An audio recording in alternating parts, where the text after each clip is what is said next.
what's going on, everyone? Before we get into our conversation, I want to let you know this podcast is sponsored by BetRivers.com. BetRivers.com, the best place for all your sports gambling needs. Also, don't forget to subscribe to the podcast. You can also watch all of these episodes on the Field of 68 YouTube channel. Now, let's get into our conversation. Hey, what's going on, everyone? I'm Eric Devendorf, your host of the Scorers Table podcast. And today I have on my producer, Tim, as we talk about Saturday's game against Wake Forest, Jesse's performance. We'll talk about ACC tournament playing Wake Forest again. And we'll do a recap of the season and also talk about what we can look forward to going into next year. Tim, appreciate you hopping on, man. Yeah, fun weekend, man. It was cool to see everyone back. I'm sure you were hanging out with those guys a good bit. And were you at the 03 National Championship watch party on Friday night too? I was, yeah. Yeah, I thought that came together great, honestly. I'm sure some fans have a chance to watch it back. I think it's out there on Cuse.com and stuff if you weren't at the event, but I thought for what it was, they nailed it, like the whole introductions and everything. And then it seemed like once it got going and into the second half of the game, everyone was kind of just free flowing and talking about the game. And there were some great stories from those guys.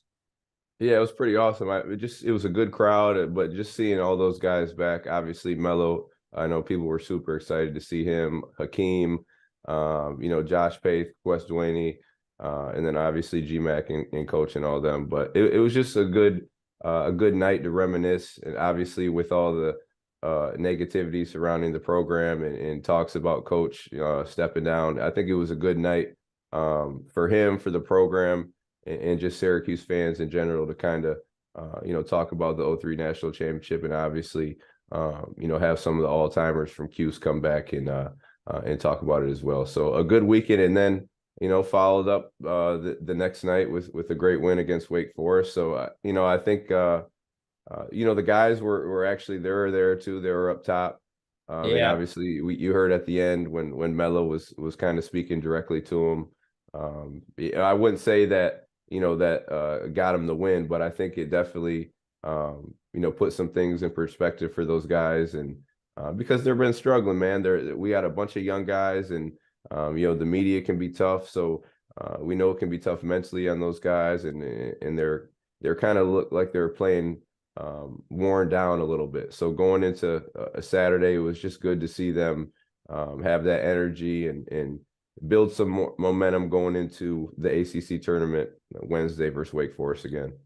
Yeah, I think they had an inspired effort on Saturday a little bit. It felt like the crowd, bigger feel to the game. I know that you could say, it was kind of meaningless for what it means for the overall season as a whole, but it felt like a bigger game than just your standard end of the season game. You had senior day, you had GMAC and Hack and their jersey retired, just a bigger crowd. The 03 National Championship team is back. I mean, just the fact that Melo's in attendance and he's walking around during the game and it's like causing basically a wave of fans just following him around during the game. So, yeah, I thought they played great. And, I think we have to kind of, when we talk about that game, start with how Jesse played, right? That was as good of a performance I've seen from a Syracuse center in a really long time, it felt like.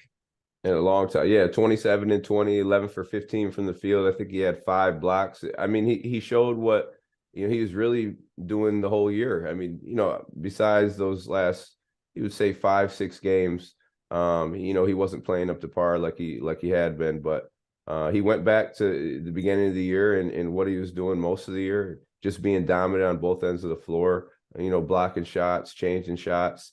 And when he blocked shots for this game, it let us get into transition and get easy buckets. And then offensively, he was finishing, he was flying through the lane, dunking, showing his length and athleticism. So that's the Jesse Edwards that, we've seen most of the year, despite those few games that we talked about, where I think he just wasn't himself physically. He was playing a little bit softer and, you didn't really feel the presence that he had, defensively as well as offensively most of the year. So it was good to see him really be dominant. And I think that solidified his name on an ACC team, for this year, I believe. But, we know he was capable of it. And it was good to see him do it in front of his family, in front of a great crowd. You know, his parents came over from the Netherlands, so I think that might have had a lot to do with it as well, knowing that his parents don't get to come to a lot of games, so he had to come and show out and perform. And like you said, an inspired performance not only by him but the whole team. So it was just great to see, you know, those guys close the season on a good note, despite everything that's going on. So I think Jesse, you know, he continues to put himself in NBA talks, but again, he does have the option to come back next year, and I think, if you ask me, they are pushing for that. To try to get him to come back. So got to get some NIL money on the table for him. Yeah, I don't know how that works because apparently because he's from the Netherlands, there's less That's money. true. Yeah. So, but still, I mean, you know, he has the eligibility like everyone. So we'll see how this offseason plays out. It was funny. I was watching Boeheim in his post-game press conference, and he said something like, I think he's still scratching the surface of what he can be, which he's kind of maintained that throughout the season. And it goes to show you just how much he has grown from freshman, sophomore year. It's when it's your senior day, you have time to kind of reflect on how the player has gotten to this point. And it's amazing. I remember at the start of his career, just seeing him, he didn't even know really what to do when he caught the basketball 10, 12 feet away. He was thrusted in games when Barama and other centers were in foul trouble, and just was kind of like a deer in headlights in situations. And now he's, you know, the guy. And like you said, probably an all ACC center. I have two crazy stats from that performance.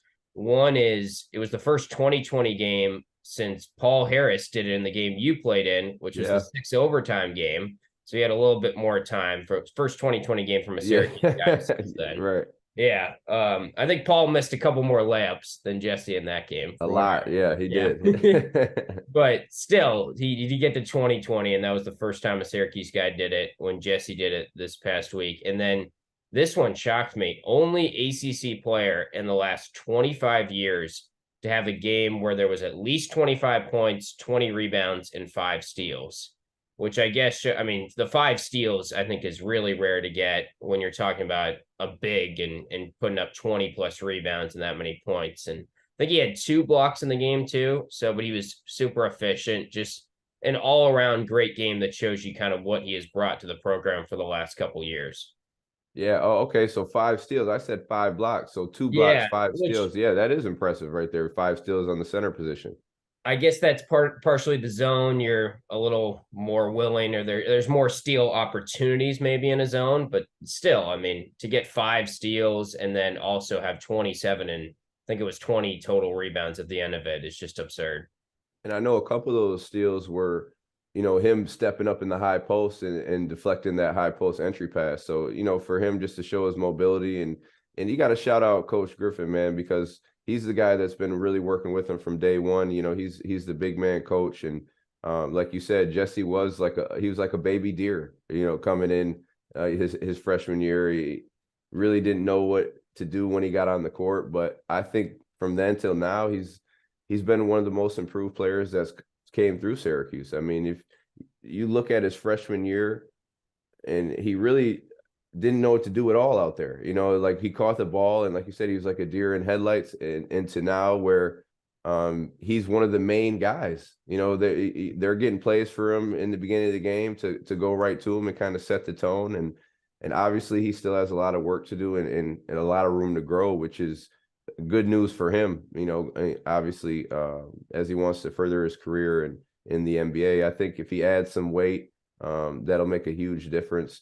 But just going to show the hard work that he's put in. I mean, he's a guy that in the beginning you didn't want to throw him the ball. He was just kind of a guy who was in the middle, and you know, for defensive purposes. Offensively, he wasn't really a thought. But now, you know, they're throwing it down to him. He's doing a much better job of playing with his back to the basket. I mean, that was one thing you know, people were talking about. He wasn't a guy that, you know, could play back to the basket. He had to get it right under the rim and then just turn and go up. But now you see him, he's faced up this year. He's you know, faced up jab and ripped through, and yeah, a couple up and unders, left hand, right hand. So I mean, he's a guy that has just improved tremendously throughout his career.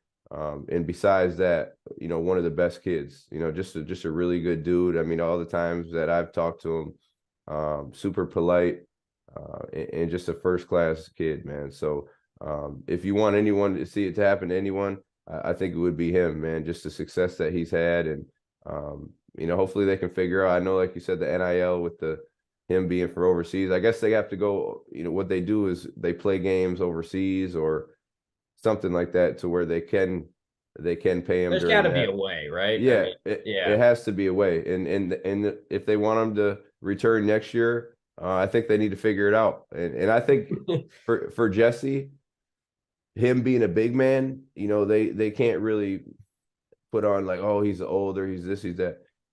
He's 7'2". He has room to grow. He has room to get stronger. So I think the NBA guys are looking at that, and he's the guy that really fits the mold of where the NBA is now. Just mobile big man guys who could switch and guard the pick and roll. Rim run, protect the rim, and be a presence defensively. So it'll be interesting to see what he does. Obviously, we still have the ACC tournament.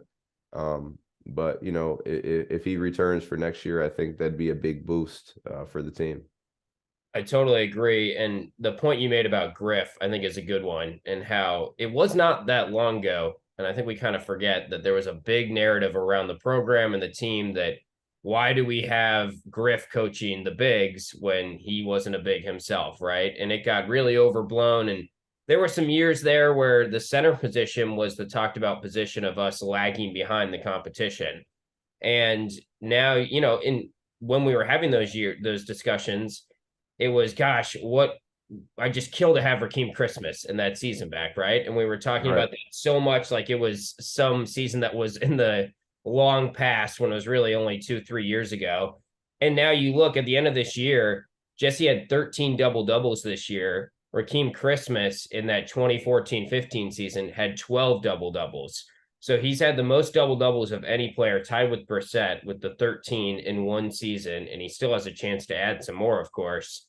In the ACC era, that's the most that a Syracuse guy has had in one season double doubles. So, I mean, he's not, I would say Raheem maybe had a better overall season because he was the guy that was constantly the offensive source that year. But you can make an argument, and when you look at their stats, it's really pretty even. And we talked about that season forever, like it was that long lost season at center that we just can't get anymore. And now here it is. And, conveniently the discussion around the coach needing to be a big has gone away. And I think we can sort of put that narrative to bed.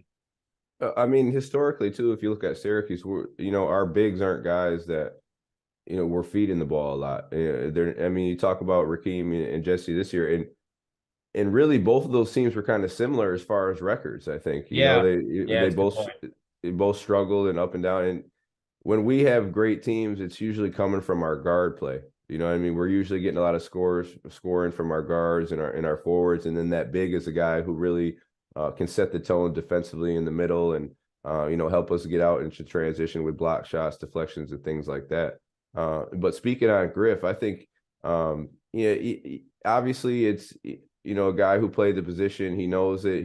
He's been through it. But Griff he's a basketball guy. You know what I mean? He knows what those bigs need, and I think the biggest thing nowadays too is being able to get those guys to really buy in, and what you're talking to them, what you're teaching them, they have to believe it. You know what I mean? Because if a guy feels like you're blowing smoke, then he's not going to go out there and really give the effort and energy that you need to be successful. So I think Griff has done a great job of getting Jesse to really buy in, getting Jesse to believe in himself. Because we talked about from his freshman year till now, it's night and day. So I mean, Griff, and that's Griff, man. Getting Jesse to believe himself, getting him to play hard, and getting him to really buy into the system and what we need him to do to have success as a team. So I think Jesse has been tremendous. A lot of people can downplay it, and nitpick and try to look at what he doesn't do well, but overall, first team, second team ACC, he's one of those, man, because if you look around the country, there's not a lot of big men that really had the success that he's been having this year.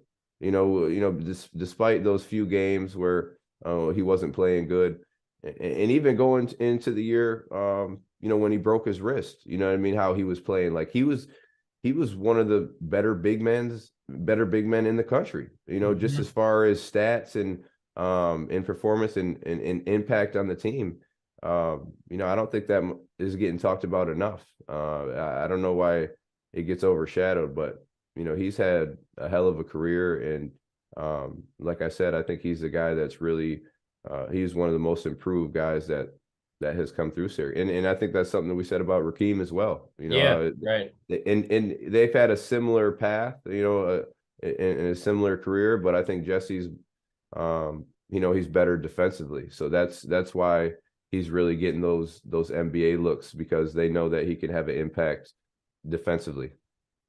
For sure. And when we get into the conversation of next year a little bit, and it's such a question mark who's going to be back. I mean, at this point, I wouldn't shock me if everyone was back or everyone wasn't back. And when you look at individual players, but I feel like he's kind of the X factor of coming back, just because if it's not him at the center position, then nothing against Mooney or Hemo, but that's a drop off because Moo hasn't played in that major spot, major minutes so far. And it takes time to get used to it. I mean, another point on Jesse and how much he's improved is when he first started playing major minutes, he was fouling out pretty consistently, right? Yeah. And the foul trouble was a huge issue. I think he had 2 fouls the other night. And some of that is, he still battled foul trouble here and there. And it depends on how the refs are going to call the game, or if it's going against Armando Bacot or a serious big, or if it's someone else that'll determine how many fouls he gets. But he's definitely gotten better over time at not making those ticky-tacky fouls like he used to at the beginning. And it takes time to do that. Sidibe was kind of the same way as well.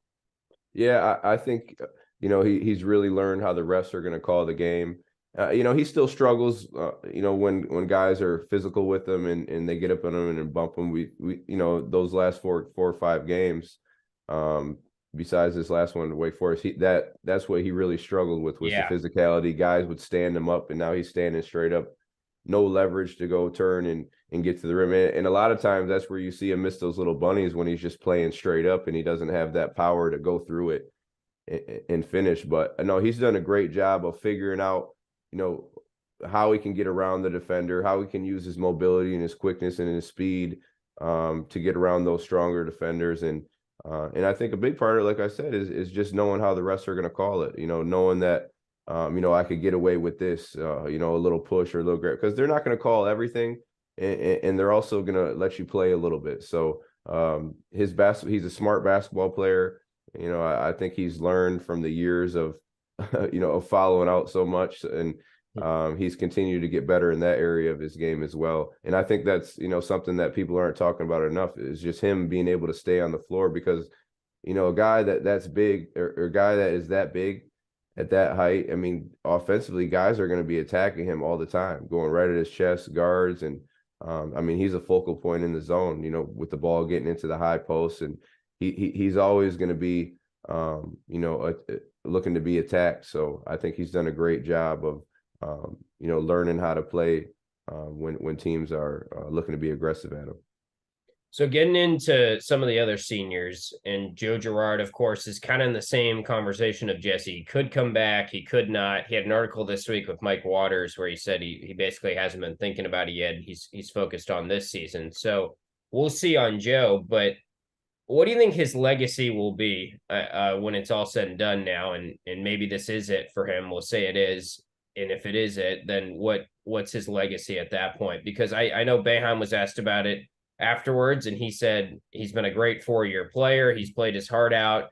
He was part of the Sweet 16 run. So, well, that's not maybe stacking up with some of the other great Syracuse players in terms of what you did in the postseason.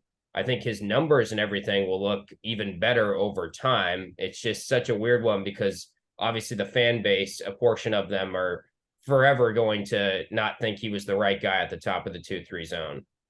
Yeah, I mean, he's had his up and downs, but I think, like you said, if you look at the numbers, he's really had a very good career. I mean, top 5 in 3-pointers made, and he's one of the all-time percentages for free throw, like leaders in percentage for free throw. Points, he's almost got over 1,500 points almost, or 14, whatever it is. Right around there, I think. Yeah. Yeah. So, I mean, he's had a hell of a career, man. Like if you go back and like you said, look at the numbers, you got to be like, man, I didn't know he played that well. I think he caught a lot of criticism, obviously, being at the point guard position, and he was out of position a little bit. They were saying, but even this year, I think he played well when he had the ball in his hands and he brought it up, putting Judah to the two. But yeah, I think people need a little bit more time, and when he, is 3, 4, 5 years removed from the program, they'll kind of look back and be like, man, I think we might have took him for granted a little bit. He really played his butt off. He's one of the best shooters in the country, each and every single year, and in the ACC as well. I mean, he's led the ACC or in tops in the ACC in 3-point makes and percentages consistently.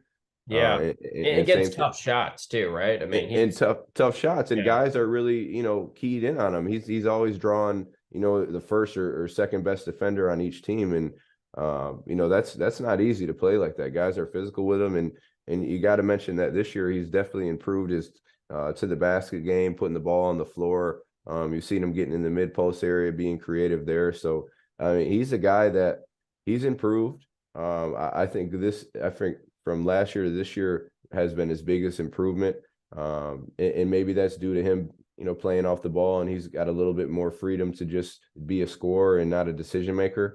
But overall, Joe has had a very good career. I think it might get overshadowed because, excuse me, he doesn't play on the best of teams. A lot of teams he played on struggled. But you mentioned the Sweet 16 run. That team even struggled. We just They got did. hot. Yeah. We got hot, and then we went on a run. Obviously with Buddy playing really good. But yeah, Joe has had an unbelievable career. And I think it's just going to take a little bit more time for people to realize that, once he's removed 4 or 5 years from the program, they'll look back at it and be like, man, he had a hell of a career. For sure. It's funny you talk about the numbers. I forget who it was, but there was a tweet going around that we talked about maybe a couple weeks ago, how someone compared GMAC's numbers to Joe Gerard. And I don't think they're comparable players in terms of how much they meant to the program and everything, but it just showed you in a screenshot when you just look at the numbers, it was kind of not that far off from what Jerry was doing. Now, Jerry won a national title and did a lot of things team wise that aren't comparable to what Joe's teams did. But yeah, his numbers, I think when we look back 5, 6 years from now are going to look even better for sure. And I guess the devil's advocate to that, or someone that's not a fan of him would say, yeah, but there's no numbers to talk about his defense at the top of the zone and the limitations that he had kind of athletically to get out on shooters and stuff. But I guess you could say some of the numbers there are steals per game, and he was still right up there in steals per game. And that's sort of a factor of the zone as well, I guess. Yeah, and he wasn't. I mean, he obviously wasn't the greatest defender. GMAC wasn't the greatest defender. Yeah. I wasn't the greatest defender at the top of the zone. But he knows how to play it right, and for him to get those steals, it's about being in the right position. Making the right rotation. He's not the fastest or most athletic guy, so guys are going to be able to get by him, maybe easier than other guys. But I think he's done a great job of maximizing what he can really get out of that defensive side of the ball. And you're talking about just being in the right spot, knowing your rotations, and that's allowed him to be able to get some steals and deflections. But as far as like the GMAC and Joe, numbers can be misleading as far as that goes. It's a different game. He's got a lot more shots, I believe, than GMAC may have gotten, even though GMAC shot 1,000 threes, I think. But I even look at the kid from University of Detroit Mercy. He ended up being second all time in college basketball history in scoring. But Pete Maravich did it in 3 years without a 3-point line, and I think he. Nothing against him. I'm glad he didn't break that record because it wouldn't have been fair. Pete was averaging like 44 a game. It doesn't compare. Yeah. And so I coached at Detroit Mercy my freshman year, so I saw him, my freshman year, his freshman year. Yeah. And so I saw him, and he's a hell of a scorer, one of the best shooters I've seen in person, and he works hard at it. But it wouldn't have felt right. Mm-hmm. He played I don't know, I think 60 more games than Pistol Pete. But yeah, That's, not. I mean, if Joe comes back, all of a sudden he's going to be breaking records I know. next year. That I don't know. It's a weird one because it's true he broke the record, but there's always going to be that fifth year thing around it. Yeah, it's a big asterisk on it. I Yeah, mean, you don't want to, I guess, make a big deal of it because it is pretty cool to accomplish those things. But at the same time, guys who have those records were, 2, 3 years guys and playing significantly less games. But again, that doesn't take anything away from what Joe has done. I mean, going back to his high school career, he's New York State's all-time leading scorer in high school, and then I think a lot of people thought that he wouldn't even have the production that he's had, being at Syracuse, because, what the school that he went to, very small, not playing high level competition. But I think he proved it on the summer circuit when he was high school. And I think that he's proven it in his career at Syracuse that, he could score at a high clip, at a high level versus, high level guys. And you can't take that away from him, regardless of, if his teams weren't as good or he was in this position, whatever it is, man, he's had a solid career, and the numbers back it up. yeah. So I've got some sort of end of the regular season hot topics here that we can go through, and of course the ACC tournament's coming up, and they play Wednesday against Wake Forest. We already beat Wake Forest just a couple days ago, so we'll see if they can go on a little bit of a run. We can dive into that at the end, what they kind of need to do in the ACC tournament. But I think the biggest question that everyone's having right now is on Judah and if he's going to come back. Everyone loved what he did this year, of course. And I think, if anything, he exceeded expectations somehow as a freshman. There were pretty big expectations, but Yeah. had such a great year. If it wasn't for maybe Kyle Filipowski at Duke, I think he's the ACC Rookie of the Year for sure. And he still probably has a pretty strong argument, honestly. But the question now becomes, should he go pro? Should he come back? And we have talked about this with a number of different guys over the years. I always am kind of hesitant to say whether a guy should go pro or not because it's ultimately their decision. But do you feel like if he jumped right now and he's maybe late first, second round, it depends on what the mocks say and how the combine goes. Do you think he's ready to make an impact on an NBA team right now? I don't think he'd step in and make an impact right away on an NBA team right now. I think he's a guy who'd probably have to wait, and maybe even they drop him down to the G League and make him play in the G League a little bit. But I mean, the guy is super talented. It's just hard because it's different with bigs. It's different with, big wings. Like he's a 6'6", 6'1", maybe 6'2", Yeah, I think it's guard. like And 6'1". You're right around it, I'm and sure. Yeah. when you get to the league, like guys like that and are a dime a dozen, like those guards are everywhere. Not saying that, he's an exceptional talent, because he is, and he's had one of the better freshman seasons that we could probably remember in a while. I mean, They're listing him at 6'3", and that might be a little generous, but yeah. yeah, Anyway, it's a little just, but I just think for him that, it'd be good for him to come back another year, show people that he can really be consistent with his jump shot, his 3-point jump shot. Even though that I think towards the end of the year, he showed that he could knock it down a little bit, but it wasn't anything to where it needs to be as far going to the next level. I mean, the line's going to be back. Guys are going to be up in you. And then going to the hole is going to be a little bit different in the NBA with, 7-footers and the athletes that they have. So I think for him to really show that he can have a consistent jump shot, continue to improve on his decision making, and he has done that. I mean, I think he's really excelled in decision making towards the end of this year, compared to the beginning of the year. But I think he's a guy that we need him to come back. I know. We hope that he comes back, and that's me selfishly speaking. Could he leave? Yeah, he probably could leave, and he would get drafted. Just based on how he's been playing. I think I saw a stat where it was just him and Melo having the most 15+ point games in a season for a freshman, and he might even, I don't think he surpassed Melo, but he's right there. So it just goes to show you, how good of a year he has been having. So selfishly speaking, I want him to come back. Do I think he will come back? I don't know, man. I think it's right now, I think it's like 60-40. And I think that 60% him leaving, 40% him coming back. So I don't know, man. He has a tough decision to make. I'm sure he has a good circle to where they'll lead him in the right direction. But I guess we'll see Yeah, after the Wake Forest game. I know. There's just not a Or whole hopefully lot not of the Wake Forest game, right. but Hopefully yeah. later. Right. But there's not a whole lot of precedent for guys that are on the edge coming back. The only guy recently I feel like is Tyus Battle. He was the one that sort of surprised me. It felt like he could have gone and then he stayed an extra year. I think that was sophomore and then he stayed junior year. But I mean, I guess now there's more precedent maybe because the NIL money. And if you can raise the NIL price tag for him, then you've got a more convincing offer. Like that's kind of probably why some of those UNC guys came back last year after making a run to the national title.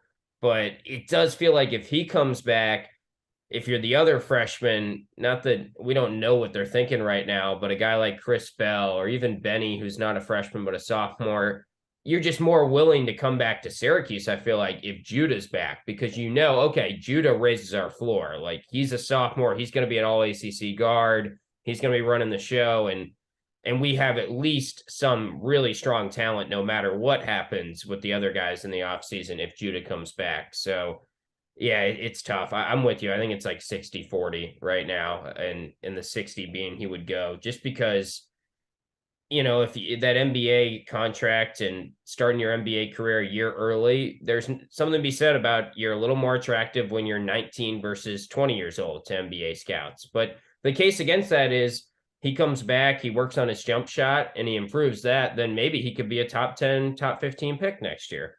Yeah, I just think, if guys are on the edge of leaving or staying, you got to be a top 15 pick guaranteed if you're going to leave it, especially if you're a freshman. If you're a sophomore, junior, and they say, hey, you're going to be top 20, top 25, then okay, maybe we could, think about going. But freshman year, you're on the end of the first round. I think you come back and you really show them that, hey, I got better in these areas of my game. I got a little bit stronger. I got a little bit smarter. My shots got a little bit better. And now put yourself into that top 15 conversation. And now you're coming in having an impact and playing. You know what I mean? I think when you get picked later in the first round, you're kind of on the edge of playing maybe a little bit or dropping down and playing in the G League. And that's just how it is in the league. That's when you get drafted that late, usually that's the case. Maybe not, but I think just for Judah that it'd be good for him to come back. And because if he didn't, I mean, we're gonna have a lot of things to figure out. And if he does come back, like the talent that we have right now and the pieces that we have, we could have a really good team next year. You talk about Chris Bell and Quadir and Justin Taylor and those guys, Malik Brown.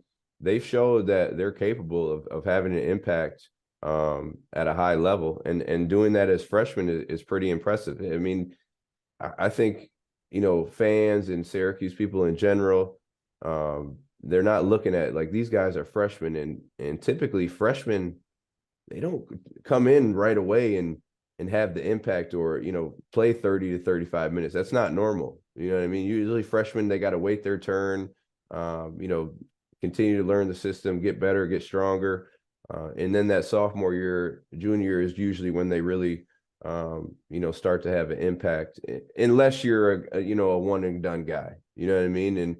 But we have guys that could be 3-4 year guys. If they stay, then we'll have a really good team. But I think you're right, Tim, that if Judah does stay, that'll make a lot of the other guys decide quicker as well. Is, hey, are we gonna stay here? Are we gonna transfer and go in the portal, whatever it may be? So it's crucial, seeing what he does, and it'll definitely have an effect on those other guys. It bums me out because it feels like this group would have been great maybe 5-6 years ago in terms of pre-transfer portal era, because then guys are more willing to stay. And even Boeheim said something after the Wake Forest game. He said we probably lost 3 or 4 games that was because teams had 3 or 4 new transfers this year that we didn't have. And, in a typical year, a freshman team maybe would have had a little bit more success, but all of a sudden they're going up against tougher competition, maybe because of the transfer portal. And I think you could push back on that a little bit and say, we maybe shouldn't have gotten 6 players to come in. Maybe it's a changing of a time. And now, it's very rare nowadays to have 5, 6 players in a freshman class join your team. And I think it's going to be interesting going forward, whoever's the next head coach after Boeheim, how they play the transfer portal thing and who has success in the ACC going forward. Is it the teams that go hard into the transfer portal? Is it the teams that still are trying to go after high school guys? Because you can make a case now too that if everyone's focused on the transfer portal, you can find some high school guys that are under the radar a little bit more because there's less scouting maybe doing on the high school guys. I don't know. It's just a fascinating time period where I'll be interested to see what wins out, going harder in the transfer portal or going this route where you try and keep guys kind of the old way and develop guys, because that's how the national championship teams have won, is with these foundational classes. I just don't know if you're going to be able to keep them together as long anymore. Yeah, it's so different now. And I think, coaches' kind of mindset now is, hey, let's go in the transfer portal and get older, more experienced, physical, stronger guys that have been through it and they're ready to play right away. You know what I mean? Rather than, getting this high school senior coming in where we might have to teach them a little bit. It's going to take them a little bit longer to, buy into the system and get used to, the physicality of the college level. Let's go in the transfer portal and get a guy right away. He could just come in and we don't have to, worry about him, teaching him as much or, having that learning curve. So I think that's a lot on coaches' minds as well. But it's harder. It's harder to recruit, not only with the transfer portal, just with everything else going on. The NIL, now you got guys who, maybe if they're going to a Syracuse or a Kentucky or Duke, they might want to go to a smaller school where they can, this smaller school got a booster, they can give them, 300,000 and they could go in there and play 40 minutes right away and then have a successful year and then enter the draft. You got the overtime league, you got the G League. So it's just harder in general, I think, as a whole landscape, to recruit, to get guys to commit to you for, a whole like 1, 2, 4 year, whatever it is, you know what I mean? Because even it's free agency, even when you get a guy committed for that 1 year, you don't know if he's going to end up staying, the whole time. You see it every year now. I mean, guys go from, school to school and it's messed up. I think it is. It's messed up, but it's just the way it is now. So guys have to adapt and they have to, learn what's the best way to go about it. But I mean, that from a coach's standpoint, I think that's how they're looking at the transfer portal. That's how they're attacking the transfer portal. And really, if mid-major programs, they were always recruiting like that, because I think a lot of these high school guys, if you're recruiting them to mid-major, they're not going to be ready yet anyway, because they're not as developed. They're not ready as a lot of these high-level guys who could come out of high school and play. So they're recruiting the transfer portal more. So they're recruiting these guys who are older and more experienced, because they don't want to have to deal with that learning curve from those younger guys coming in. So it's tough, but it's just how it is now. Yeah, you got to adapt, I guess. I think we could see them bring in a good amount of transfer portal guys this year, though. It depends, obviously, on who the head coach is, too. And that's what we can talk about. Like, I mean, it's weird because I think expect probably Boeheim's back. I don't think, I don't know anything. I don't know if you know anything about it, but it just feels like at this point, he's said stuff throughout the year that'll probably be back next year. I feel like he, in a way, doesn't want to go out like this. But then also you hear his comments when he's talking about the national championship team and everything, and he was doing some reflecting. So I think that got fans overanalyzing his comments and thinking, okay, maybe this is it for him. And they still got the ACC tournament, but as of right now, do you have any lean on if you think he'll be back next year or what? I think first off, people are always going to overanalyze every little thing right now that he's saying, just because they're trying to figure out what's going on. If you ask me, I think he'll do one more year, and then I think he hangs it up. Is there a chance that he does after this year? Probably, but I don't think it's likely. I think he does one more year, and then he hands it off to either Red or GMAC, and then I think they'll have some success because those guys have been in the program for so long. They know the system. They know how to recruit. They know what players they need to get in to have success.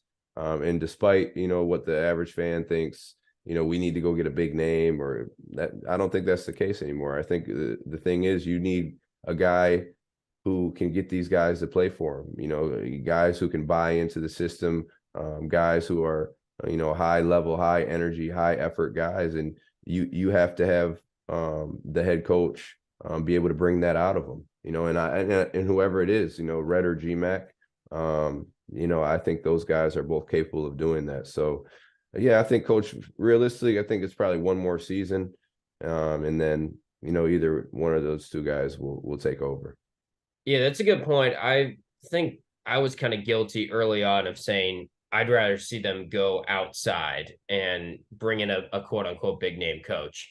But now that GMAC and Red have also been on the staff a little bit longer, and I think I've just gotten a better feel for how good of coaches they are, I'm really confident that one of those two would make a really good head coach, whoever it ends up being. I think it's probably likely going to be one of those two. And I say that from a standpoint of like, maybe I'm seeing what other schools are doing as well. I mean, look at Tommy Lloyd at Arizona, who was the assistant for Gonzaga forever, had never been a head coach. He's going to win the most games, I think, in 2 years of first 2 years of a head coach at a program ever at Arizona. It's like 59 games or something in the first 2 seasons. Just one example, but Shire, you could say, has been a little bit up and down, but Shire's 22 wins though. Yeah, 22 wins. Yeah. They didn't lose a home game this year. And I think Yeah. the reason why they're up and down is because the perception of the ACC is that it's down. When we'll see come tournament time, I feel like the ACC kind of proves everyone wrong every year in the tournament, and wouldn't be shocked if they do it again. But I don't know if it's Red, if it's GMAC, whoever it is, I think either one of them are ready, and either one of them could take a head coaching job somewhere else. So I think sometimes we get closeted in thinking, oh, we're settling for those guys when, plenty of teams would want Red Autry as their head coach. Plenty of teams would want Jerry McNamara as their head coach. So if it's this year, next year, whenever it is, I think they'll be ready to step in. And we've seen a lot of teams go that route and have success. So I'm not, maybe 5-6 years ago, I thought we should go outside the family. Now I'm very confident in one of those two being the right guy. Yeah, and I think another thing is they always talk about experience, but these guys do have experience. I mean, they've been in the foxhole with Coach Boeheim for 10 plus years. They know the strategies he uses as a head coach. They know the tactics offensively and defensively. I mean, just because they're not the head coach doesn't mean they have the experience. I mean, these guys have been with the Hall of Famer for that long. I mean, they're learning something. I mean, they've in those film sessions, those guys are learning from him day in and day out. So I think when people and fans and they talk about, oh, we need a guy who's had head coaching experience, I think that's overblown a lot. I mean, you just named two guys, Tommy Lloyd and John Shire, who and John Shire, he wasn't assistant coach for too long at Duke. You talk about experience, he's a guy who really doesn't have a lot of experience if we're going there. And he's had success this year. Like I said, it's about when you're coaching the guys, you have to have that connection to where they trust you, to where they want to buy in. Because honestly speaking, at that level, when you coach in Dukes and Arizonas and Syracuses, those guys' skill levels are high. They could play ball. It's just about getting those guys to play as hard and compete as hard as they can. And when they're doing that, you're going to give yourself a chance to win. So that's the biggest thing. I think those two guys that we mentioned, they're getting those guys to buy in and compete at a high level, and they like their coach. And when you like your coach, when you're buying into what he's saying, you're going to compete at a high level, and at the end of the day, you're going to get more wins when you do that. All right, before we get out of here, let's talk about the ACC tournament. We still got that coming up. The season's, we're talking like it's over. I mean, there's still a chance for this team to go on a run. Yeah. You never know. They play Wake in the first round, which I think is a good draw considering you just beat them 72-63. after that, if you win that game, you would play Miami, and then Duke is on your top side of the bracket as well. Overall, I think the draw is pretty solid. I mean, you can't expect it to be all that great when you're the 8th seed, but we played Miami, I think, pretty tight from what I remember, and that Yeah. was, it's not one of those games that, like, Duke scares me a lot more than Miami, even though Miami's the 1 seed, and I say that from a standpoint that Duke's physical and they kind of can wear us down a little bit, and they came into our place and really have been playing good basketball lately. I think they're playing better than their seed indicates. But what are your expectations for the tournament? What do they have to do to kind of go on a little bit of a run here? And we obviously know, I mean, you're not making the NCAA tournament unless you win this tournament. So might as well Yeah. try to go down swinging. Yeah, so I think the ACC, going into the ACC tournament is wide open. It's really for anyone's take, and you've seen that the whole year, this season. I mean, obviously we talked about Duke; they're kind of hitting their stride right now, and they're a team that, when fully healthy, I think they're capable of making an NCAA tournament run. But I think Syracuse, we've seen what they're capable of as well. Early in the season, early in the ACC, we see these guys be right there. They're right on the edge of winning these games. We talked about the Miami game where they almost won on the road, and they're North Carolina. There were several games where they were right there, and then obviously we went through that little streak where we don't know what the heck was happening. We didn't really recognize that team at all. But going back to Saturday against Wake Forest, I mean, these guys were rebounding. We were playing defense. We were active, and that gave us energy on the offensive end. So I think if we can continue to play good defense, rebound the basketball, take care of the basketball, we know that we could score the ball. When we don't score the ball, the energy and effort isn't there defensively, and that kind of translates to the offensive side of the ball. So if we can start, with that energy defensively, rebound and take care of it, I think that'll translate, to the offensive side of the ball. And we're more than capable. I mean, we've seen this team compete with high level teams. We have the talent. I think we're one of the most talented teams in the conference if you're just going by that. But now we got to be consistent with our play and put it together. But it's wide open. I think, starting obviously Wednesday at noon against Wake Forest, more than capable of winning that game. Like you said, we just beat them. And then, possibly Miami and Duke. So yeah, it's wide open. We have to go on a major run. You go back to the Big East tournament run we had my freshman year, 4 games in 4 days. Anything's possible. People were thinking the same thing about us that year going into the tournament. Like, it's over. We're not, we don't have any chance. So you never want to say never. These guys could, really hit their stride and find their groove and win 4 straight games. Is it going to be easy? Not at all. Is it possible? For sure. And, you just got to go out there, compete at a high level, and see what happens. In a way, it'd be the most Syracuse thing ever if they won the ACC tournament. So who knows? Exactly. Maybe next time we have to do like an emergency podcast next time and be recapping one of the games. That'd be a good scenario, I think, if that's the next podcast. But we'll probably have on a guest later this week or something like that and kind of get back to normal. But it was good to recap the season, and we'll see what they got in the ACC tournament. Absolutely, Tim. Appreciate you hopping on. Always a pleasure. Yeah, always fun, man.